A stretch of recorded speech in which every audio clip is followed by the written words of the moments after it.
اگر تقدیر لکھ کی جا چکی ہے تو دعا مانگ کر وقت کیوں ضائع کرنا ہے؟ کیا آپ کا لفظ اس فیصلے کو بدل سکتا ہے جو خالق کائنات نے اربوں سال پہلے کر لیا تھا؟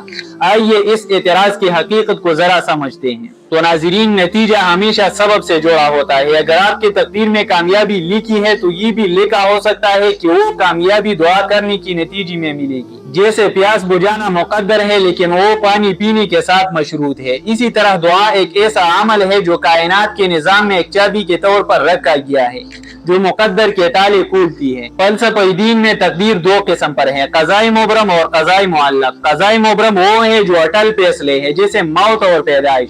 قضاء معلق وہ فیصلے جو انسانی عمل یا دعا کے ساتھ مشروط ہے۔ دعا دراصل اس امکان کو حقیقت میں بدلنے کا نام ہے جو ابھی معلق ہے۔ اگر ہم اسے صرف مادی پیدا نہ بھی سمجھے تو دعا انسان اور کائنات کے درمیان ایک رابطہ ہے۔ یہ خود سپردگی کا وہ اعلیٰ ترین مقام ہے جہاں انسان اپنے انا کو چھوڑ کر ایک اعلیٰ طاقت سے جڑتا ہے۔ یہ عمل انسان کو نفسیاتی طور پر بھی مضبوط بناتا ہے تاکہ وہ ان حالات کا سامنا کر سکے جو طے شدہ ہے۔ تقدیر کوئی قید خانہ نہیں بلکہ ایک روڈ میپ ہے جس میں دعا کے ذریعے نئے راستے نکالنے کی گنجائش رکھی گئی ہے۔ دعا صرف مانگنے کا نام نہیں بلکہ یہ ماننے کا نام ہے کہ اس عظیم کائنات میں کوئی ہے جو آپ کی خاموشی کو سنتا ہے۔